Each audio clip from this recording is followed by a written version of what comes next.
بڑھتی ہوئی سیاسی کشیدگی اور غیر یقینی کی فضا میں اب یہ سوال کیا جا رہا ہے کہ کیا شہباز شریف حکومت کا جانا ٹھہر چکا ہے اور عمران خان جلد نئے الیکشن کے نتیجے میں دوبارہ برسر اقتدار آ سکتے ہیں۔ سیاسی تجزیہ کاروں کا کہنا ہے کہ ایسا ممکن ہے بشرطے وہ دوبارہ سے طاقتور فوجی اسٹیبلشمنٹ کی حمایت حاصل کرنے میں کامیاب ہو جائیں۔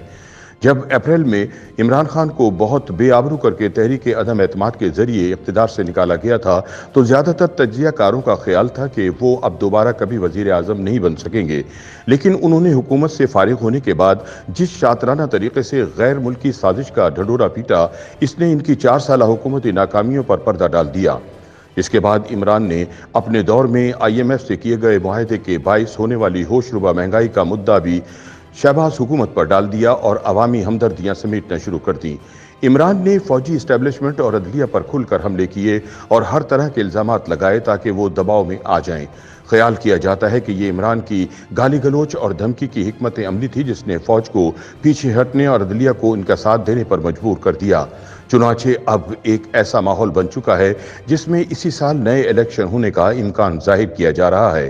موجودہ سیاسی صورتحال میں تجزیہ کاروں کا کہنا ہے کہ عمران خان نہ صرف جلد نئے الیکشن حاصل کرنے میں کامیاب ہو سکتے ہیں بلکہ وہ انہیں جیتنے کا بھی سوچ سکتے ہیں، جیسا کہ 2018 میں ہوا تھا۔ اس تاثر کی بنیاد پر وجہ وہ افواہیں بن رہی ہیں جن کے مطابق فوجی اسٹیبلشمنٹ اور عدلیہ میں موجود طاقتور دھڑے عمران خان کو دوبارہ اقتدار میں لانا چاہتے ہیں، لیکن حکومتی ذرائع کا کہنا ہے کہ اسے زور زبردستی سے فوری الیکشن پر مجبور نہیں کیا جا سکتا، اور اگر عمران خان نے فوج اور عدلیہ کے ساتھ مل کر زیادہ دباؤ ڈالنے کی کوشش کی تو ان اداروں کو سخت عوامی رد عمل کا سامنا کرنا پڑے گا۔ ڈیجیٹل نیوز پلیٹ فارم نیا دور میڈیا کے چیف ایڈیٹر رضا رومی کا کہنا ہے کہ عمران خان کی اقتدار میں واپسی کو بعید از قیاس قرار نہیں دیا جا سکتا۔ وہ اس وقت اسٹیبلشمنٹ مخالف سیاست کی لہر پر سوار ہیں اور ان کے سیاسی حریف بمشکل اپنا دفاع کر رہے ہیں۔ دوسری جانب شہباز حکومت کو قومی اسمبلی میں ایک نحیف سی اکثریت حاصل ہے اور اگر کوئی اتحادی جماعت الگ ہو جائے تو حکومت گر جائے گی۔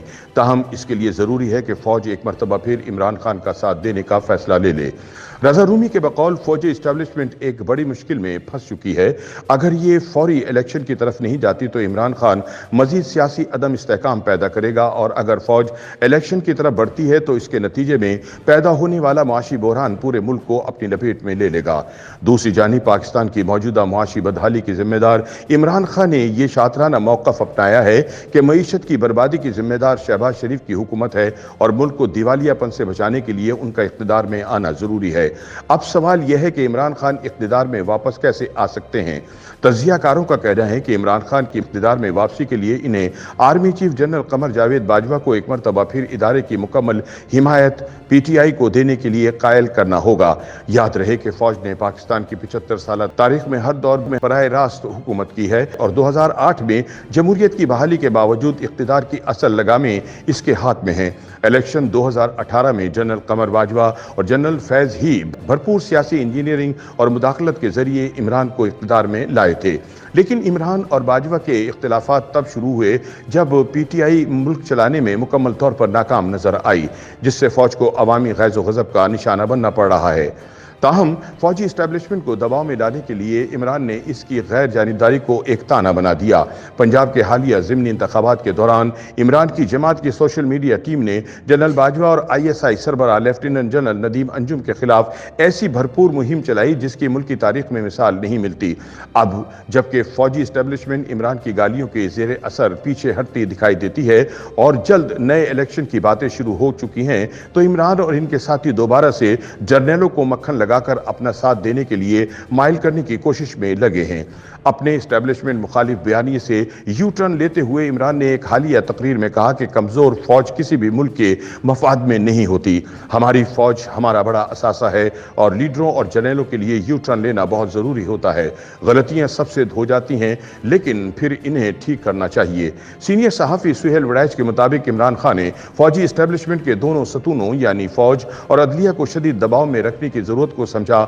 اور پھر اس پر عمل کیا۔ عمران کی جذباتی تقاریر اور پی ٹی آئی کی ضمنی الیکشن میں واپسی کے باوجود تجزیہ کاروں کا خیال ہے کہ فیصلے جنرل باجوہ کو ہی کرنے ہیں اور انہیں ساتھ ملائے بغیر عمران اپنا سیاسی ایجنڈا مکمل نہیں کر پائیں گے۔ امریکہ میں بطور سفیر خدمات سر انجام دینے والے حسین حقانی کا کہنا ہے کہ جنرل باجوہ جب تک آرمی چیف ہیں ان کے پاس مکمل اختیارات ہیں۔ سیاسی شور و غل سے ان کے بارے میں تاثر خراب ہو سکتا ہے لیکن ان کے اختیارات یا طاقت میں کوئی کمی واقع نہیں ہوتی، اس لیے عمران خان موجودہ فوجی قیادت کے بارے میں یہ بیانیہ بنا سکتے ہیں کہ انہوں نے امریکہ اور بھارت کے ساتھ تعلقات بہتر کرنے کی خاطر مجھے نکال دیا، لیکن آگے چل کر فوج محض وہی کرے گی جو اپنے ادارہ جاتی مفادات اور ملکی مفاد میں بہتر سمجھے گی۔ ان کا کہنا ہے کہ عمران کی عوامی تقاریر ان کی مقبولیت میں اضافہ کر سکتی ہیں اور انہیں دوبارہ وزیر اعظم بنا سکتی ہیں، لیکن وہ پاکستان کو مشکلات سے نکالنے والے مسیحا نہیں ہو سکتے، بلکہ ہو سکتا ہے کہ عمران